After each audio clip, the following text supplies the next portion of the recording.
마켓 키워드 시간입니다. 앞선 코너에서도 계속 전해드리다시피 크림반도에 대한 주민투표, 개표가 진행 중입니다.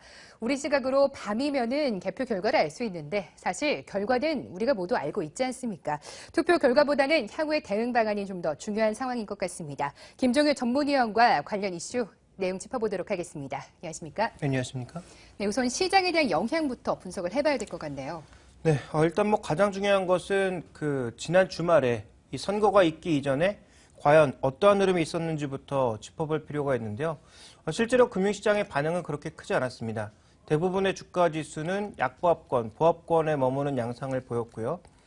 미국 시장에서 거래된 러시아의 ETF는 오히려 급등을 하면서 반대되는 그런 양상을 나타냈습니다. 그래서 준비된 그림을 보시면 러시아 ETF가 최근에 계속 급락하는 양상이었죠. 그래서 신저가를 내면서 계속 빠져버린 양상이었는데 우리가 흔히 이제 그런 얘기 많이 하죠. 악재가 표면화될 때는 오히려 이것을 호재로 받아들인다라는 그런 얘기처럼 지난 주말에 거래된 러시아 ETF는 오히려 빠른 반등을 보이면서 지난 목요일 날의 급락을 모두 감싸안는 강한 양봉과 거래량 폭증을 보여주었습니다.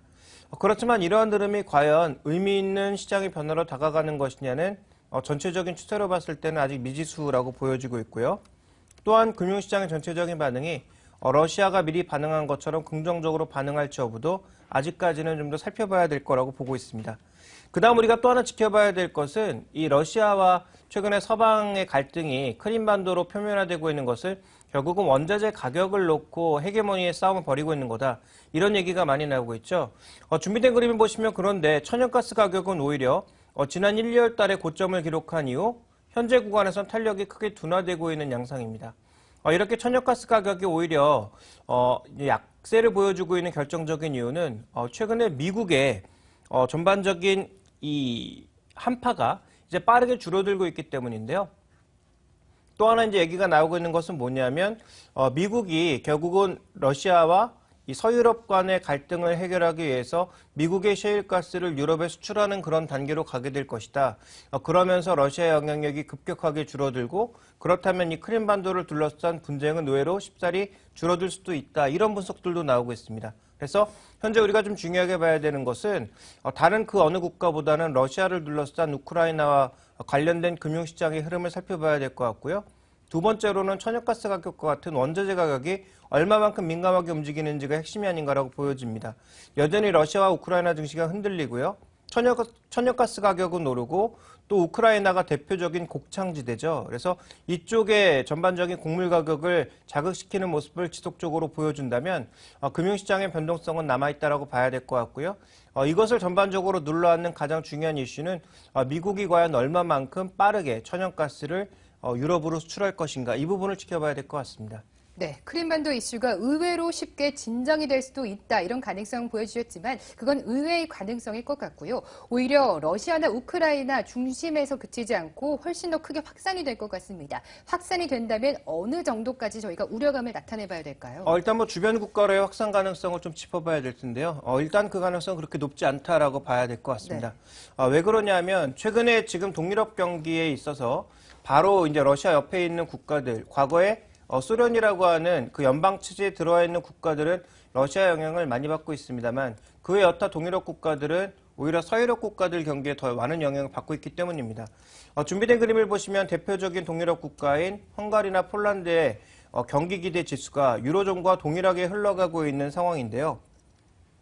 전체적으로 지금 보시면 헝가리나 폴란드의 무역 수지가 좀 다른 모습을 보여주고 있는데 헝가리는 항상 경상수지 흑자를 내고 있지만 폴란드는 조금이나마 적자를 내고 있습니다.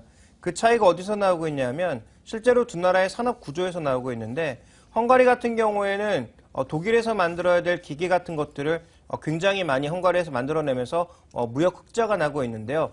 에너지 쪽에서는 러시아에 대규모로 적자를 내고 있죠.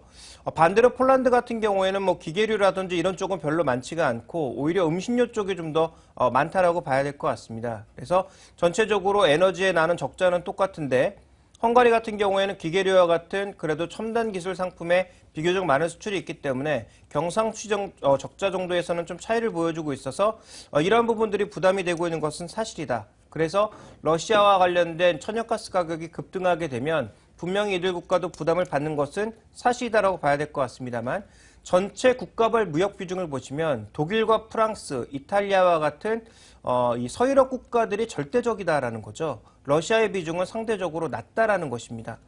그런 관점으로 봤을 때는 결국은 이들 국가의 움직임이 러시아로 인해서 천연가스 가격 급등으로 인해서 분명히 영향을 받겠지만 독일의 전체적인 경기 둔화라든지 아니면 유럽 경기가 다시 위험에 빠지는 그런 상황이 아니라면 아주 큰 위기로 확산될 가능성은 비교적 낮다. 그래서 동유럽 국가들도 천연가스 가격과 관련된 에너지 헤게모니에는 분명히 영향을 받지만 그것이 아주 큰 위기로 가기에는 조금 어렵다. 이렇게 보시는 것이 정설일 것 같습니다. 네, 지금 말씀을 자세히 들어보니까 우려감은 조금 줄여봐도 될 것 같은데 이렇게 주변 국가 영향이 제한적이라면 한국 증시도 더 이상의 추가 하락보다는 반등이 나오지 않을까 싶기도 하거든요. 그 가능성은 어느 정도로 보십니까? 일단 쉽지 않다. 무엇보다는 이제 추가적인 하락에 대해서는 저도 그렇게 가능성이 높지 않다라고 보고 있습니다만 중요한 건 반등이 쉽지 않다라는 것입니다. 반등이 쉽지 않은 이유는 먼저 준비된 그림을 보시면 미국에서 거래되고 있는 MSCI의 사우스코리아 아이셰어주를 보시면 현재 지금 지난 2월의 저점으로 빠르게 내려가고 있는 양상입니다. 또 비교적 거래도 싣고 있는 모습이어서 외국인들의 전반적인 시각이 한국을 비롯한 이머징 마켓에는 여전히 우호적이지가 않고요. 또 하나 우리가 좀 살펴봐야 될 것은 1분기 기업 실적도 그만큼 기대할 만한 요인이 없다라는 것. 그래서 최근에 기업 실적이 부진해 보이는 화학 종목군들이 급락하고 있다는 점.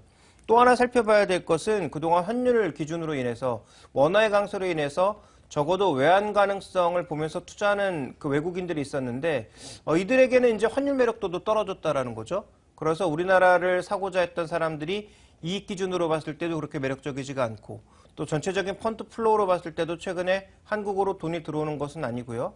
마지막으로는 조금 전에 말씀드렸던 외환 관련 이익도 최근에 줄어들고 있는 상황이기 때문에 한국에 대한 매력도는 최근 들어선 상당히 많이 낮아졌다라고 보시는 게 정설일 것 같습니다.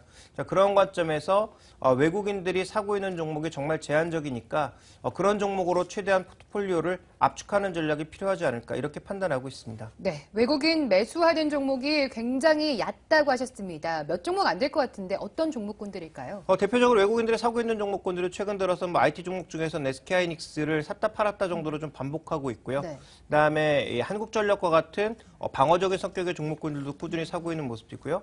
또 네이버에 대해서 또 전체적인 추세를 보면 여전히 매수하는 모습을 나타내고 있고 또 이제 코스닥 시장 내에서 최근 들어서는 아프리카 TV 같은 중소형주들까지도 사는 등 의외로 대형주들보다는 중소형주 쪽의 매기가 좀 더 붙고 있는 양상입니다. 그래서 외국인들의 최근에 어느 쪽으로 매수가 강화되고 있는지를 반드시 확인하고 넘어가실 필요가 있을 것 같고요. 그들 종목이 단기적인 대안이 될 것이다라고 보고 있습니다. 네, 외국인이 매수해주는 종목이 어느 때보다도 중요해진 가운데 대형주보다는 중소형주에도 매기가 쏠리고 있기 때문에 외국인의 매수 추이 계속해서 살펴보셔야 될 것 같습니다. 마켓 키워드 김종효 전문위원과 함께했습니다. 고맙습니다.